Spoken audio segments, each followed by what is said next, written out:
Hello, Dragoncasters. Welcome to the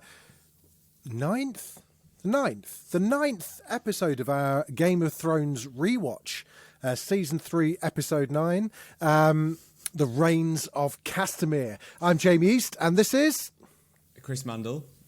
Last and we're both suitably attired. We've decided to both wear. It's the red hat wedding. Something borrowed, something red. Yeah. So, should we explain the red hats? Yes. What? It was a complete fluke. It was a complete fluke. So, I was anticipating Jamie would start the podcast and say, "How was your weekend?" And I was going to say, "I had a lovely weekend. Went into town, which is what Northerners call Central London, and had a potter around. Had a quiet day yesterday. Bought a new hat from Uniqlo. Yeah." And I was going to just say, I bought a new hat. Came on to record. Jamie has got what I thought was the exact same red hat on. Turns out it's actually a different brand. See, we've been doing this podcast together for so long. We've started to sync our when girls at college have periods at the same time. It is like that. It's exactly like that. But it's funny because I mean, this is actually not interesting at all for most people. But I was like, I don't have any bright hats. I just have like black or grey hats. And I thought I wear so much black and navy. I'm going to get a big, bright, woolly hat. You know what? A little splash of colour really sets you up for the day. Both got similar taste in primary colours. I've got lots of like bright hats. I do favour of bubblegum pink. You have a pink number, yeah, I've seen that. I've got a nice furry palace cap that I like to wear as well. Yeah, that's pink. Yeah. I feel good already. Pink. I do like. I did pink. say though before we started recording, I thought I was giving Bill Murray Life Aquatic. I now feel like I look like Papa Smurf's sort of bastard son. Actually, got a blue sweatshirt on as well. Yeah, the whole look right now is giving Smurf. Well, it's freezing cold. You know, we're in deep hibernation. Thermostat is way down, my friend. Saving a fortune. Anyway, how are you? What's going on? I'm good. Do you know what I've done? What have I done? I've watched a lot of telly. Yeah. I've been watching a lot of television. Sometimes it's like reading books. I've been unable to read a book for probably about 3 years for whatever reason. I love reading books, and I just can't get into the reading groove, and it drives me crackers because I've got so many good books that I love nothing more than like curling up with a good book. And for whatever reason, I just found myself unable to concentrate, unable to get into it. And for a while I've had the same with telly as well. It's just like where maybe it's overwhelmed with choice, or the fear of the FOMO thing of like, I'll start this one but then see other people talking about that. Oh my God, I don't know which one to watch. But this week really watched some good stuff actually. And we're going to record a bonus episode shortly about The Last of Us. We're going to rename the podcast The Last Cast for one day only. I don't think we'll do an ep by ep version of The Last of Us. It feels like we've got quite a lot on already, but it does warrant its own episode, at least one. Now, Chris and I are in fortunate positions. We get sent the screeners. Thank you very much, HBO. Thank you. I have wazzed through it. Absolutely wazzed through it. I've got one more episode to watch, and I'm going to watch that tonight. Wow. So there's that 9 episodes? Yeah. And you've watched 8? Yeah. Yeah. Wow. It's incredible. You know, we'll talk about it in the bonus episode, but it's safe to say I love it. Yeah. And I've already kind of teased it, like episode 3, which goes out next week, right, is up there with one of the best pieces of television I've seen. It is incredible, completely unexpected, beautifully written, just oh my God, I can't stop. I was annoyed that I watched it so soon because I had no one to talk to. Yeah. Well, comparatively, I've still only seen 1 episode, and there is a sort of beauty behind the madness, which is I'm going to watch it once a week. Good. Kind of need something to watch on Mondays. Yeah. And yeah, I kind of want to do it bit by bit. I know it's supposed to be really good. And will we get into our thoughts on the bonus episodes? Yes. On episode 1? Because that because aired last excitingly, week. So people, yeah. and exciting. We've also got an interview with the guy, the creator of it, Craig Mazin, who is just like a blindingly talented kind of like TV showrunner. He created Chernobyl. He does the Screen Notes podcast. He wrote all the Hangover movies and like just is a brilliant screenwriter. Oh, that guy. Yeah. He's a brilliant screenwriter, and he directed a load of these episodes. He created it alongside Neil, who invented the game. Had a really good chat with him last week, so we'll whack that in as well. It's brilliant. Great. It is time. It is the big one. It's the one that everyone... We were always going to have to talk about this episode, I think. There was no way around it. Quite rightly so. It is Season 3, Episode 9, The Rains of Castamere. If you need a hugely spoilerific catch-up, here is a recap of what happened in that mental episode from our sister podcast previously on. Robb and Catelyn Stark plan the capture of Casterly Rock from the Lannisters. They need the extra troops Lord Frey could provide after the coming wedding. At the Twins, home of House Frey, the Starks accept bread and salt, a sign of being guests of Lord Frey. The old man offers a sarcastic speech of welcome along with the food, but Robb diplomatically apologises for jilting Lord Frey's daughter, part of their previous agreement. Also heading to the Twins for the wedding are Arya and the Hound. Daenerys is outside the walls of Yunkai and sends the dashing Daario, trusty Ser Jorah and Grey Worm in to capture a gate and let the rest of her army in. By morning, the city is hers. Bran and the others spend the night hiding in an abandoned mill near the wall, while nearby, unbeknownst to Bran, his brother Jon and the wildlings are raiding. Hodor, spooked by the storm, begins to Hodor so loudly that they're in danger of being found. Bran wargs into Hodor, taking over his mind and calming him down. Outside the mill, the wildlings capture an old man. Orrell, the wildling suspicious of Jon's loyalties, orders him to execute their captive, but Jon can't. Ygritte kills the man for him, and the others move to slay Jon. Bran wargs into his direwolf and sends it to help. Jon kills Orrell, grabs a horse and races away, abandoning Ygritte. In the morning, Bran tells Osha she must take his brother Rickon to the Last Hearth, home of the Karstarks, while Bran and the others go beyond the wall. Walder Frey has employed all his skills as a wedding planner at the Twins. After dopey Edmure is wed to a surprisingly attractive Frey daughter, a huge feast is held. The Freys and the Starks are seated together as Edmure is ushered away to bed his new bride.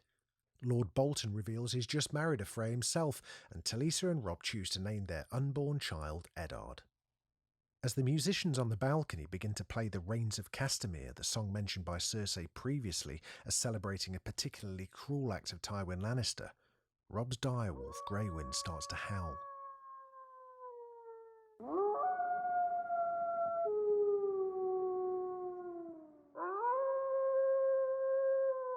Arya and the Hound are stopped at the gates of the Twins and refused entry, but Arya sneaks inside anyway.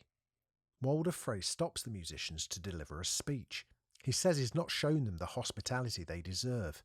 Catelyn notices Lord Bolton has put on armour for a wedding feast, slaps him and shouts a warning to Robb.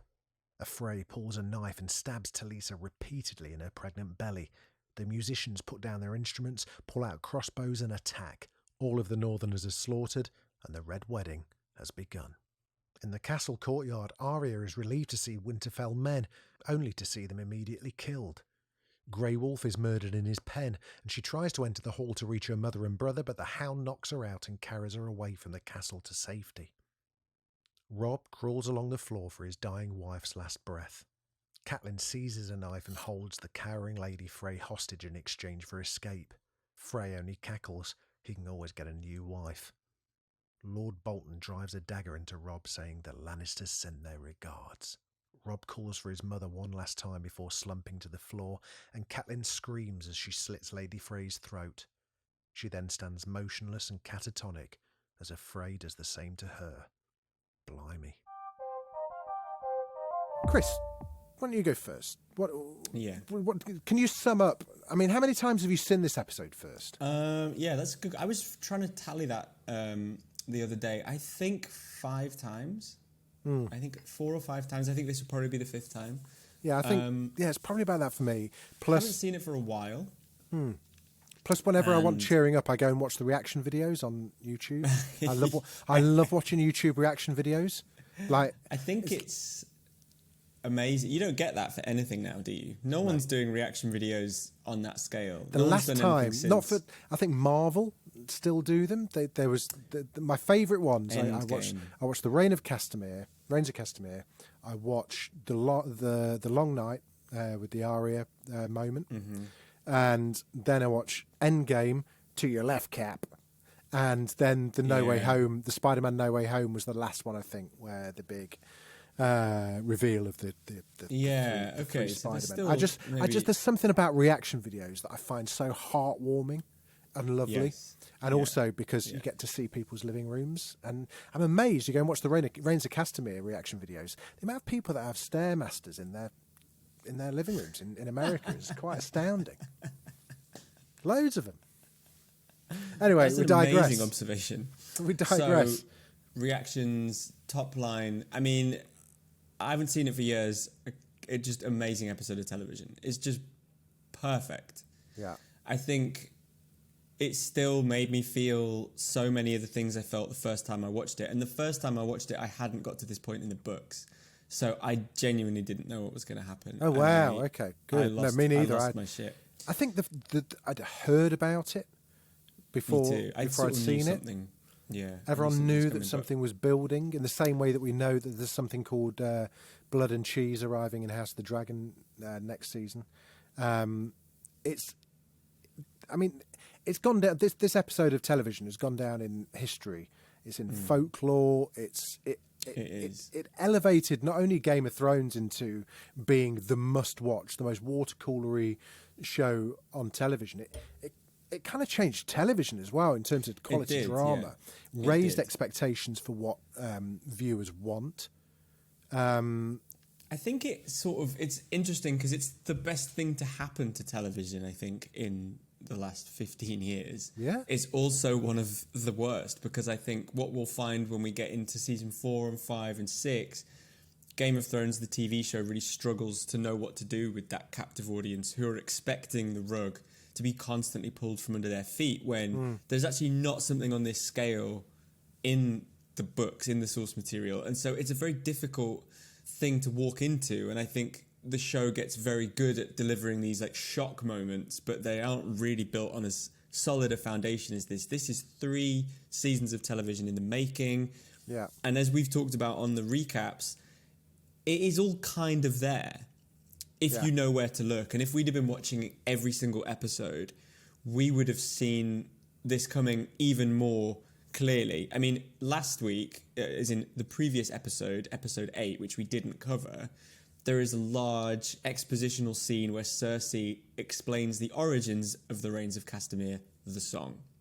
Right? And it's just being baked in that you go, oh yeah, that's the song. And in case anyone isn't up to speed with it, the short version is Tywin Lannister turned on House Rain, which was a sort of like a vassal house not a vassal house, a subordinate house to the Lannisters. They were kind of sniffing around talking about rebellion, and he wiped them out. And he just completely wiped them out. And he started playing this song to other families in case they thought of revolting. It was like, we will turn on our own people and exterminate them. It's like brutal. And I just love the way that the show has made this, we know, I think definitely watching it this week, you see discord and you see like problems that maybe you didn't see the first time around. Yeah, that's what I enjoyed the most about watching this. Just like, oh my God, Roose Bolton was just like, how did I not see that prick for what he was, Yeah, awful. It was terrifying. He, as soon as, do you know what I didn't pick up on, or what I haven't picked up on until now, or I'd forgotten about? He's not drinking. Yeah. See that when he put his hand cup? over the wine cup. Yeah. Dulls the senses. And I mean, he is a bit of a weirdo. Like, he's not the most social man. The last person you want to be sat next to at a wedding, I would say. Yeah. And yet there's something about that is quite off-putting. Like, why would you have a problem with that? We met him. He came on Dragoncast, the actor who plays him, whose name obviously escapes me. Michael someone. He's Irish, isn't he? Bruce Bolton, actor. Michael McElhatton. And yeah, he is Irish, yeah, as most actors were. He was a lovely fella, but like, I just felt like it was a bit like when I was a kid and I met Darth Vader at some TV studios once. I knew it wasn't real, but he still scared me, you know. And we did. I think me and Sue did a photo where we looked under his sleeve to see if there was any armour there. It was like, it was all a bit weird. Brilliantly played, though. I mean, yeah. So, but look, as we've always said, the Red Wedding is what, 9 minutes of an hour-long episode. Let's. There was other stuff happening as well. There was, the Red Wedding was almost like a tag on. It was, and I remember saying this last week. I was like, "Oh, there's loads more stuff in there." But actually, it's quite Stark focused. There is a Sam and Gilly bit, which, oh my god, like again, couldn't really care less, frankly. But all they do that establish from a book. You look at them symbols on paper, and you learn stuff. It's Bloody just like hell. Go to the foot of our stairs. This was me when I left Carlisle when I moved to that London. It's fried in Kentucky and it's chicken. Have they got the internet there? Wafer thin ham. Have they got wafer thin ham? Yeah. Always happy to have a bit of wafer thin ham. That scene is also kind of important because they establish... There's two things I want to say about that quickly. They establish how Bran and his guys get through the wall. There's like a sort of... So they have to establish that. Also, shout out to Jaehaerys Targaryen... Sam says, this was the night for, and Jaehaerys visited it, and he came up here. That's the guy that is the king at the start of House of the Dragon that like gives the crown to Viserys. Good and knowledge. Again, like just a little bit of knowledge there. Like that's interesting.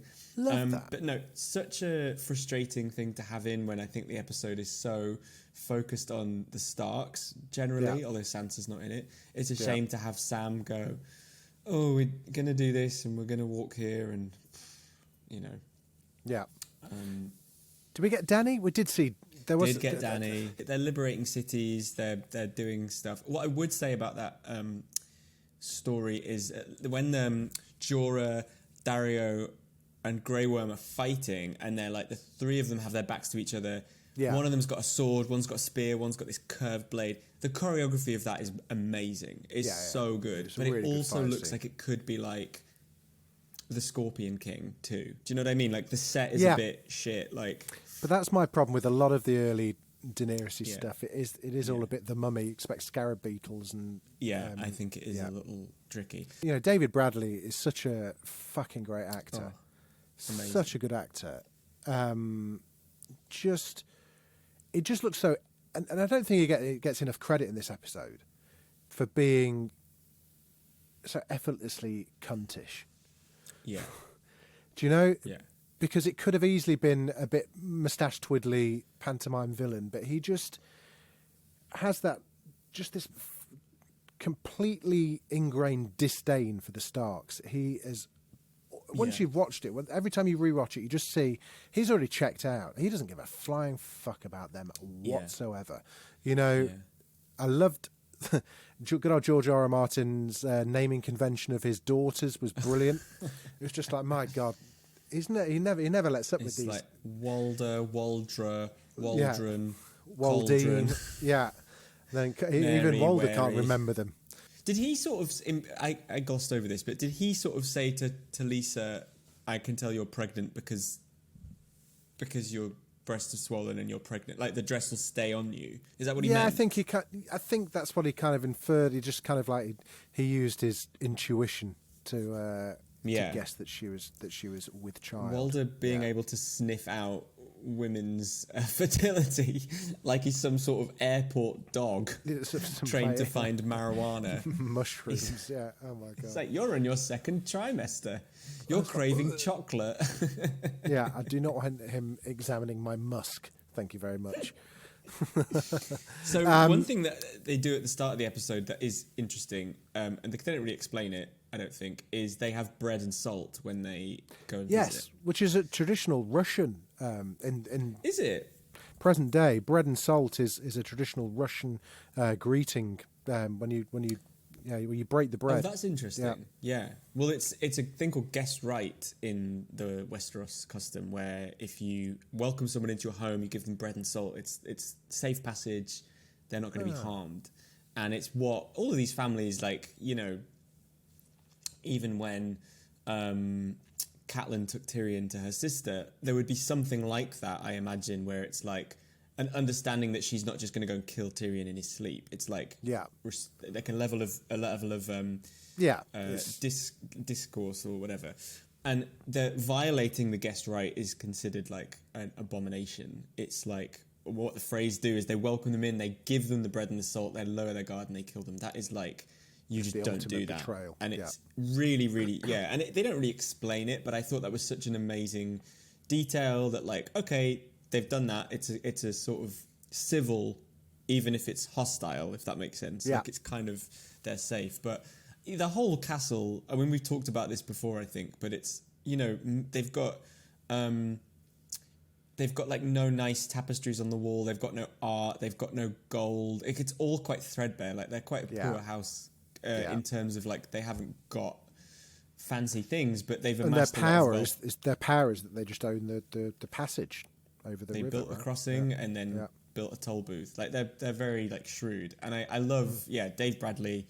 There's a sort of sourness to him. He's so petty.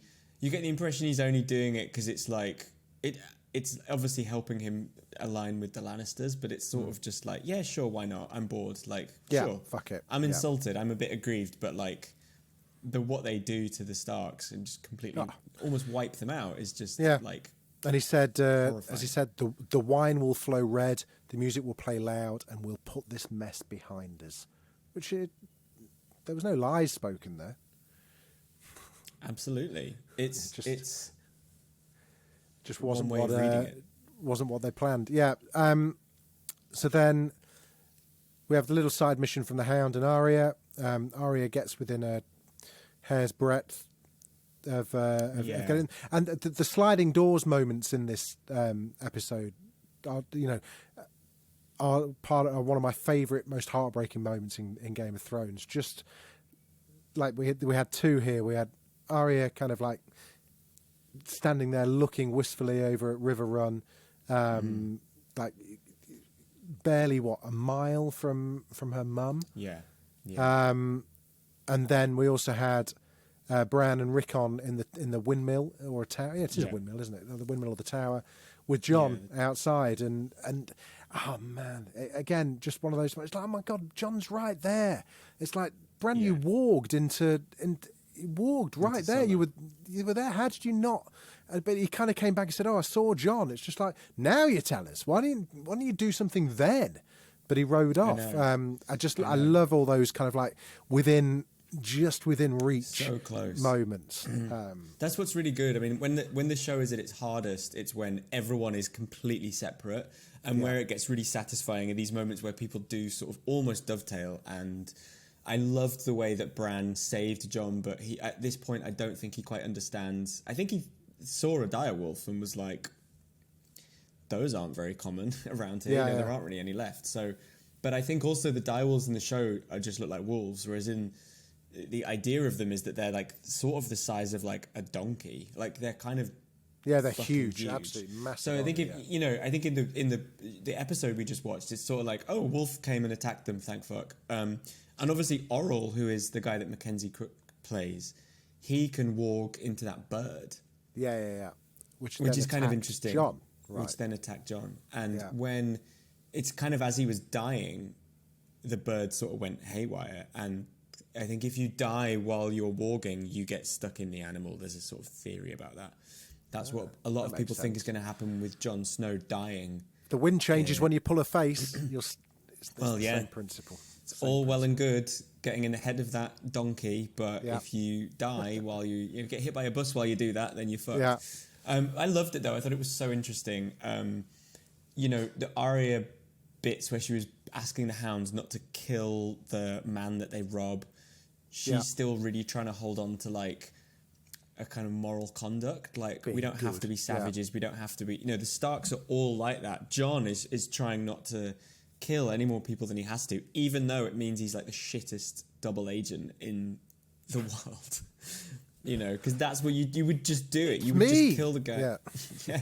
They're all like, oh, I can't believe the guy that refused to do things for us is not on our team. Yeah.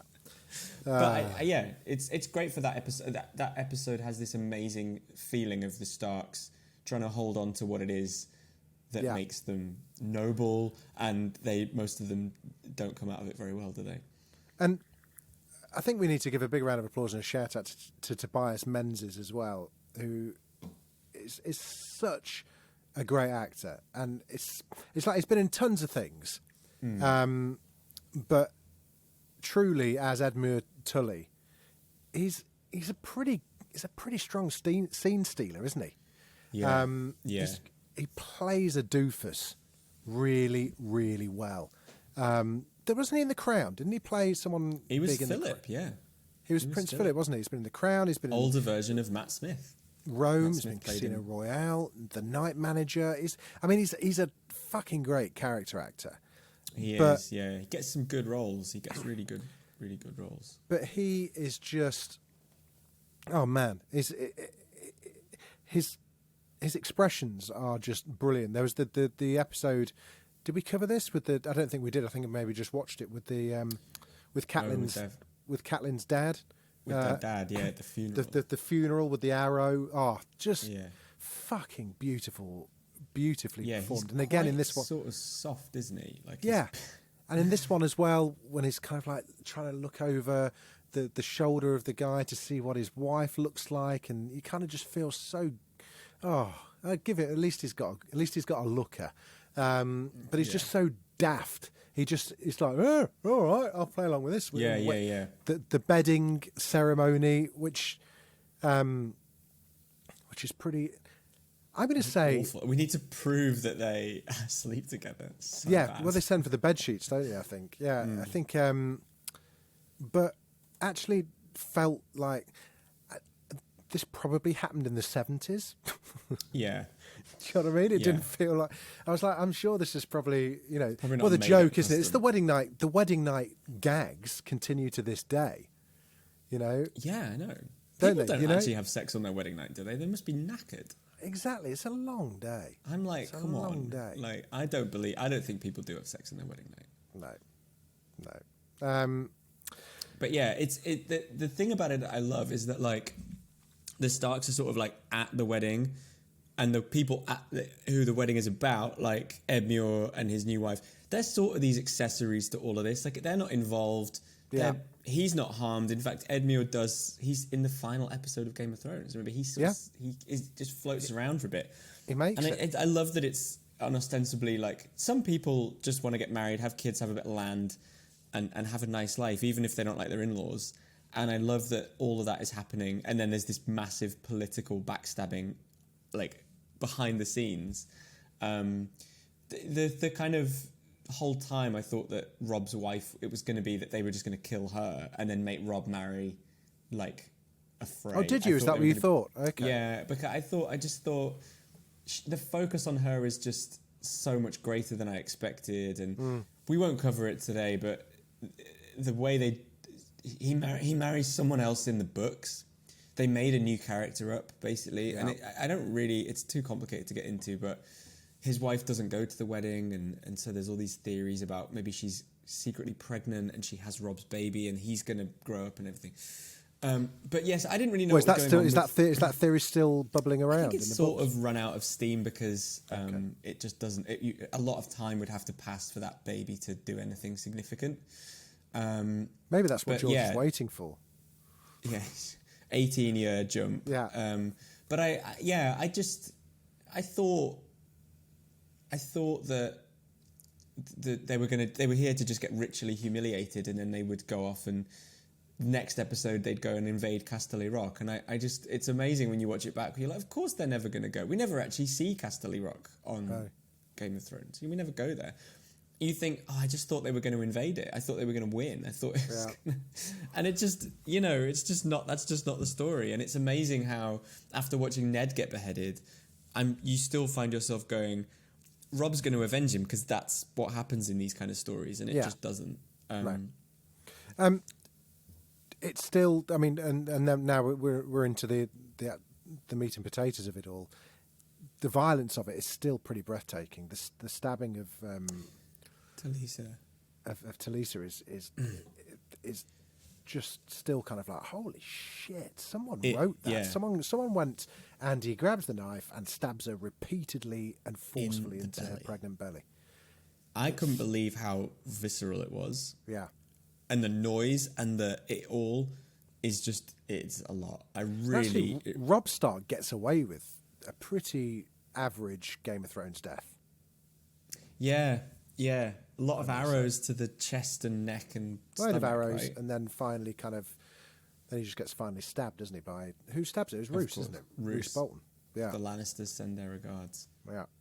Michelle Farley's acting in those final moments were just, I think, what makes it feel so visceral and so painful, because you really felt like she was a mother who just watched her son die, and knew that she was dead and her husband is dead. She thinks Bran and Rickon are dead. Gone. She tried just, to. The wail of despair at the end is just crazy. She feels like it might be her fault because she let Jaime Lannister go, which meant they didn't have any political power. They didn't have a bargaining chip, and it just comes crashing down, doesn't it? Yeah, it really does. And really well, again, something that Game of Thrones does well is picking, I guess, what they could have done as a big dramatic crescendo. They instead choose silence. Oh, I thought that was great. And they do that a fair few times throughout the seasons. And Catelyn's throat being cut to silence and going to end credits in silence were just really well made, I think, really well done. Yeah. Even when she collapses, there's about 4 seconds where you can just hear the blood gushing, and you're like, okay, this is a lot to take in. Yeah. They do a lot with very little. Even now it's coming. When the doors are shut, she goes, "Oh, someone's closing the door. That's weird." Yeah. Her Uncle Brendan Roose isn't having any alcohol. Oh, Roose isn't drinking. That's weird. And Uncle Brendan's gone for a wee against a tree and hasn't come back. Now that is kind of coincidence, frankly. Yeah. He's not in on it. He literally just went for a wee. And he was and got slaughtered outside, right? No, he's alive. He's alive. Oh, he is alive, isn't he? I thought he was one of the party that were around the table when Arya and the Hound are. No, because he I think is in it. I think he's still in it at the end. How does he get away with it then? Is it because he's now married because he's now unionised with the phrase? He kind of is exempt from. No, I can't remember how he gets out of it. I think he's sort of. Jaime has to go. It might not be till season 6. He has to go. There's a siege, and I think the Blackfish is that's involved. Right. He's not letting. Yeah, I can't remember. But how did he escape the Red Wedding? Is it because he's the father? He went out for a wee. He literally went out for a wee, and then. Well, yeah, but they'd just kill him when he came back. Surely, did he just manage to? Well, I don't think he came back. I think he maybe saw what was going on and. Fucked off. He was like, Christ. I think he's known for being a bit slippery, and in that he's always able to outmaneuver his way out of things. But. Yeah, it all. But the reason I mentioned him is all these little layers, and when those doors shut and they start playing the Rains of Castamere again, like to your point, it could be like a big song, but it's sorrowful. It's those strings. It's like really arresting. And she realizes then she's like, hang on, the only people still in the room are like the loyalists from my family and our vassal and our sort of our supporters. Yeah. And Roose is wearing chainmail, and we're fucked. It's just amazing. It's just amazing. It really hits you. It cuts deep because you watch it and you're just like, what the fuck can happen now? this is just nuts. Yeah. What is going to happen now? The first time we watched it, it's like you could not even fathom. Your brain couldn't process what had happened because so much happened in such a short space of time, and it was so brutal, and it was just like it was like all your intrusive thoughts being played out on television. Do you know? It was that kind of thing. I wonder what happened if that pregnant woman got stabbed in the belly. I wonder what would happen if Michelle Farley, if Catelyn had a throat cut and blah blah blah blah blah blah blah. It's just like, oh my god, it's all happened. Where does that and Arya kind of getting dragged away? Oh my god, it was just like it was crazy. The bit where they shoot the wolf is amazing as well. Just sort of Arya is nearby, and I think I've read into it that I feel like she saw the dog.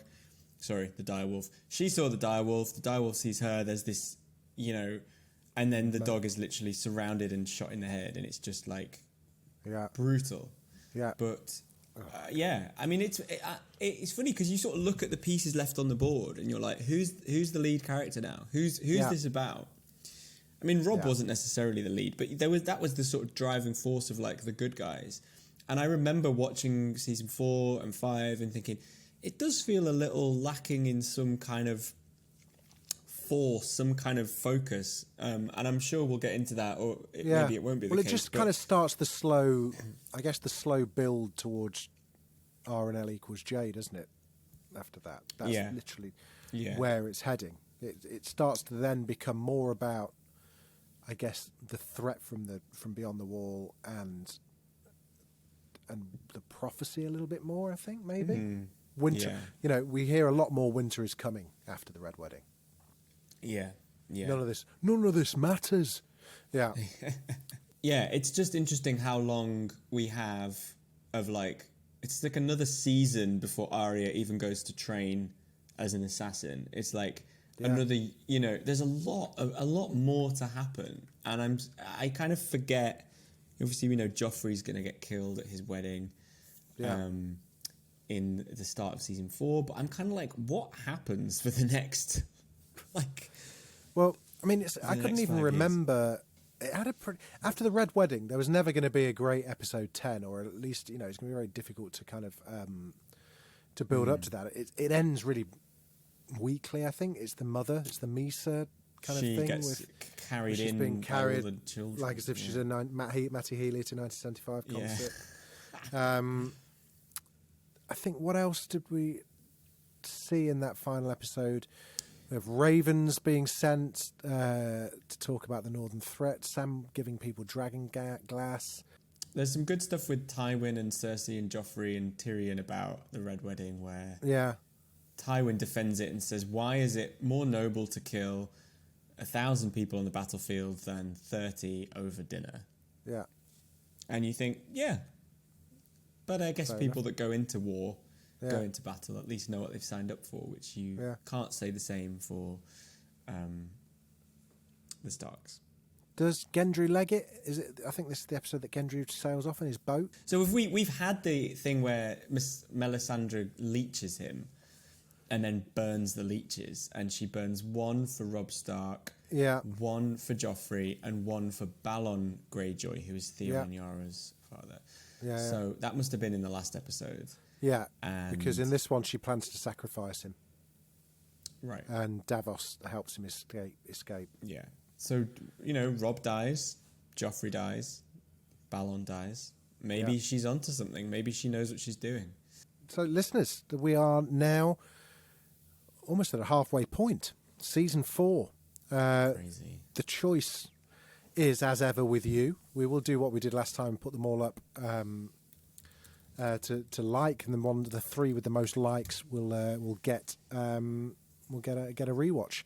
We've got, what do we got? We've got Two Swords, The Lion and the Rose, Breaker of Chains, Oathkeeper, First of His Name, The Laws of Gods and Men, Mockingbird, The Mountain and the Viper, The Watchers on the Wall, and The Children. The Lion and the Rose is Joffrey's death, if I remember rightly.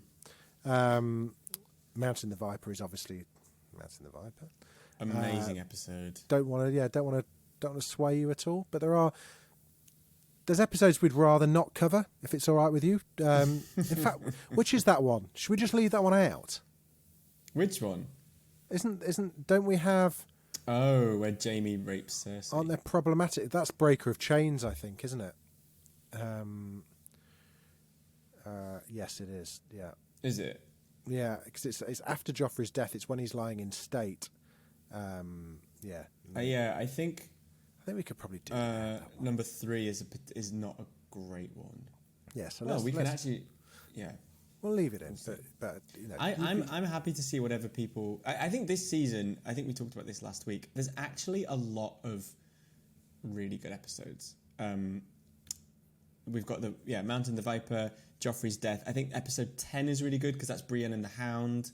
I actually think the premiere is pretty good. It's not like loads going on, but I think it's quite an interesting episode. Episode 7 where Lysa gets pushed out the moon door by Littlefinger. That's a really good one. And we got the creepiest. We got Little Bitty. Oh yes, who again like grows up to be like, you know, a tit-sucking 15-year-old by the end of the show. So, you know, don't knock it. Yeah. So I'm really excited to see what people vote for. Yeah. I think season 3's been good. I think we've seen the best and the worst of season 3. I think last week we found that there was a real lack of direction and a real oversaturation of like storylines.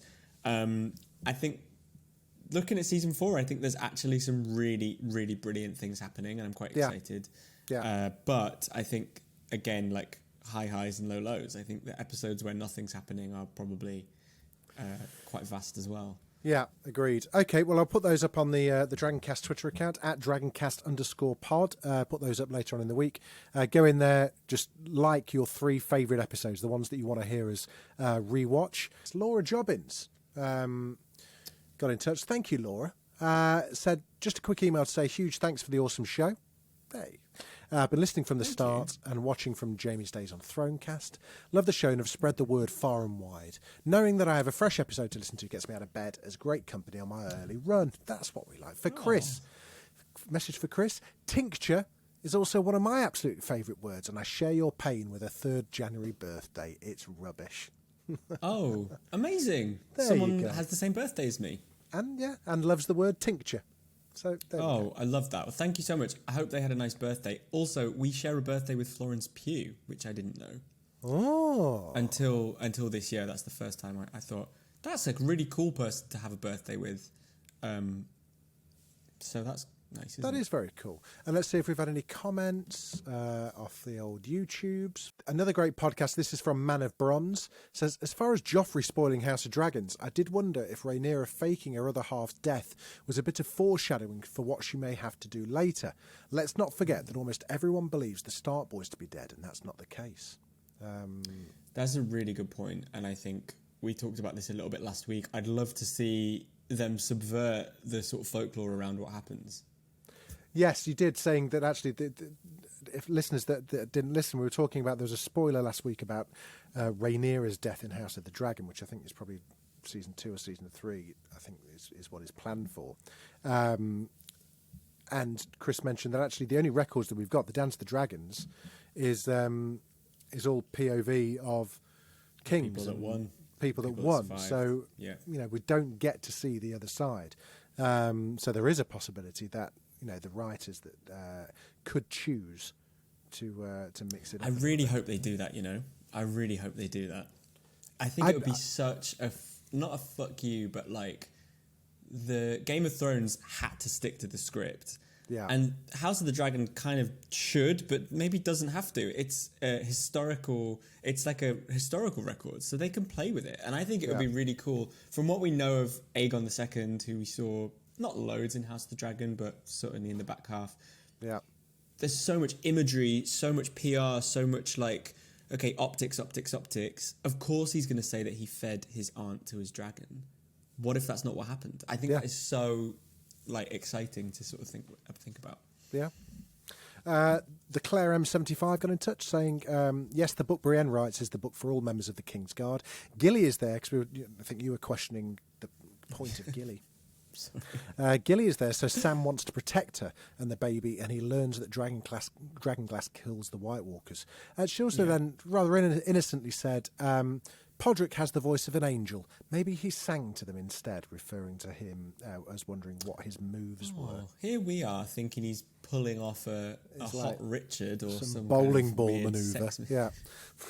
And actually, it's maybe he's just saying, "Look, how was your day? How are you?" Yeah, how and you they're doing? like, You "Oh my God, talk to me. They're like, oh my God, no that one's sounds ever asked me really that. hard." And Claire M's come out with loads of comments and has also said that Sophie Ellis-Bextor was in The Long Night. What? Did you know this? No. As a Said, White Walker. I've no idea where she is in it, but she's in the behind-the-scenes footage. There's a Okay. few NFL players and stuff. I think by the time it got to there were, I mean, Ed Sheeran. The rumor, which is completely unsubstantiated, is that Maisie Williams had a bit of a crush on Ed Sheeran, and pretty much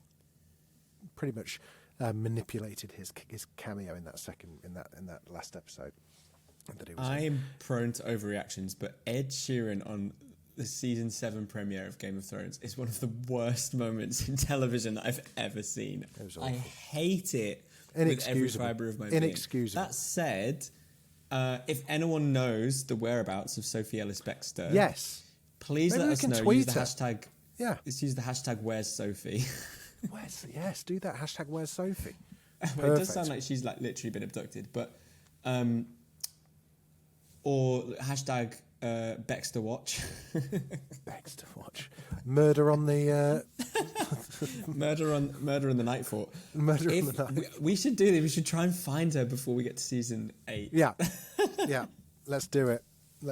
She might be the only cast member we get on for this rewatch. My friend Kat is her day-to-day manager. Well, come on then. I'll put a word in. I'll put a message in. Do it. We'll sandwich it with some songs by we The get her to Feeling or send- something. Whatever it takes. We'll get her to send a voice note, just explaining That'd it. be great. Just explain yourself. I love that. Here we go. Okay, that's my The homework for investigation this week. starts right here. I can't wait. Listen, right, we're going to go. We've got a bonus episode. OA episode 5 is going to be definitely. I've already edited it. It's all good to go. That's going out tomorrow, which will be Tuesday, the 24th of Jan. And later on this week, maybe Thursday, we will put out our Last Cast special, where Chris and I discuss The Last of Us, and it will also include the interview that I did with Craig Mazin. Chris wasn't in the interview because he went out for dinner. But Look, I had dinner plans. The guy's got to eat. it's fine. Yeah. It's fine.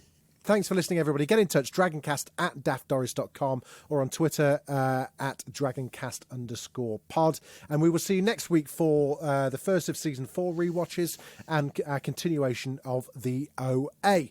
Until then, Dracarys, Chris. Dracarys.